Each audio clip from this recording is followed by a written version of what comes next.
ये कहानी है 1938 की,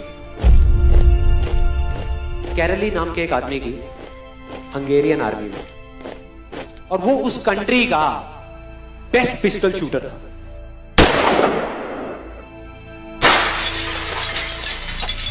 जितनी भी नेशनल चैंपियनशिप्स हुई थी उस कंट्री में, उसको वो जीत चुका था। और सबको ऑलमोस्ट कंफर्म था कि 1940s में जो ओलंपिक्स होने वाले हैं उसमें गोल्ड मेडल केरली को ही मिलेगा। और उसने सालों से ट्रेनिंग करी थी। उसका एक ही सपना था, एक ही फोकस था कि मुझे अपने इस हाथ को दुनिया का बेस्ट शूटिंग हैंड बनाना है, बेस्ट बनाना है, बेस्ट बनाना है। और वो कामयाब हो गया, उसने बना लिया बेस्ट शूटिंग हैंड। सिर्फ 2 साल का फर्क था। 1938 में एक आर्मी का ट्रेनिंग कैंप चल रहा था, क्योंकि वो आर्मी में था, तो एक एक्सीडेंट हो गया। उसके उसी हाथ में जिससे उसने गोल्ड मेडल जीतना था, उसमें एक हैंड ग्रेनेड फट गया और वो हाथ चला गया। जो उसका सपना था, जो फोकस था, सब खत्म।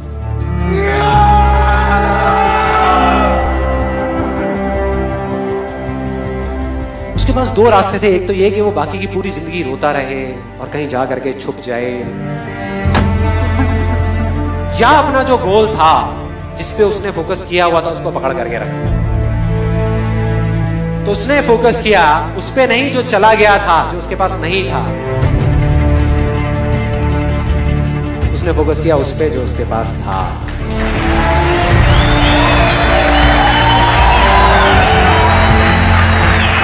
जो उसके पास था, और क्या था उसके पास में? एक लेफ्ट हैंड, एक ऐसा हाथ जिससे वो लिख तक नहीं सकता था।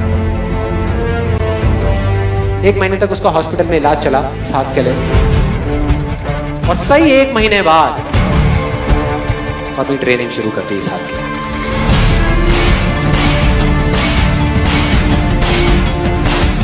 ट्रेनिंग के 1 साल बाद, मतलब कि 1939 में वो वापस आया। नेशनल चैंपियनशिप्स हो रही थी वहीं पे हंगरी में, और बाकी भी बहुत सारे पिस्टल शूटर्स थे वहां पे। उन्होंने जा करके उसको कांग्रेचुलेट किया, कहा कि यार देखो, ये होता है जज्बा, ये होती है स्पोर्ट्समैन स्पिरिट, कि इतना सब कुछ होने के बाद भी तुम यहां पर आए हो हमको देखने के लिए और हमारा हौसला बढ़ाने के लिए। किसी को नहीं पता था कि वो 1 साल से अपनी ट्रेनिंग कर रहा था लेफ्ट हैंड की, और उसने जवाब दिया, मैं यहां पर तुम्हारा हौसला बढ़ाने नहीं आया, तुम्हारे साथ कॉम्पीट करने आया हूं, तुमसे लड़ने आया हूं, तैयार हो जाओ। और कंपटीशन हुआ। बाकी सब वहां पर जितने भी लोग थे वो कॉम्पीट कर रहे थे अपने बेस्ट हैंड से, ये कॉम्पीट कर रहा था अपने ओनली हैंड से, ओनली हैंड से। कौन जीता? The man with the only hand, केरली जीत गया। लेकिन वो यहां नहीं रुका।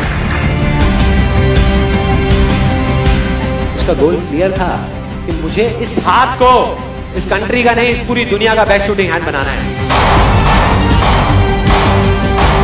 उसने अपना सारा फोकस उठा करके डाला 1940 पे,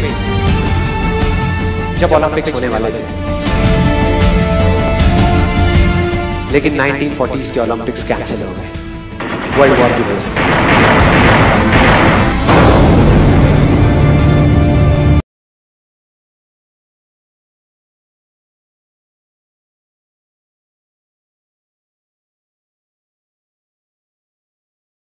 में 1944 में जो ओलंपिक्स होने वाले थे वो भी कैंसिल हो गए वर्ल्ड वॉर की वजह से, फिर से कैंसिल।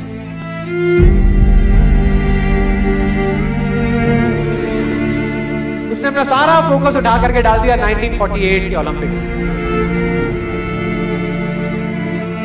1938 में उसकी एज थी 28 साल, 1948 में उसकी एज हो चुकी थी 38 इयर्स।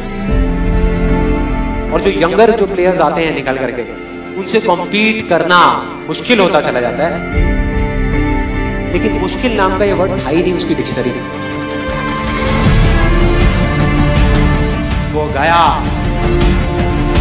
पूरे वर्ल्ड के बेस्ट शूटर्स आए हुए थे जो अपने बेस्ट हैंड से कॉम्पीट कर रहे थे, और ये अपने ओनली हैंड से कॉम्पीट कर रहा था। और कौन जीता? The man with the only hand.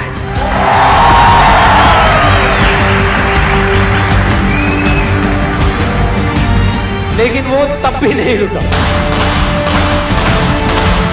1952 Olympics, दोबारा कॉम्पीट किया उसने, और इस बार गोल्ड मेडल कौन जीता? गैरल ली। 4 साल बाद दोबारा से, और पूरी की पूरी हिस्ट्री को बदल करके रख दिया ओलंपिक्स। इस पर्टिकुलर कंपटीशन में उससे पहले किसी भी एथलीट ने लगातार 2 गोल्ड मेडल्स नहीं जीते।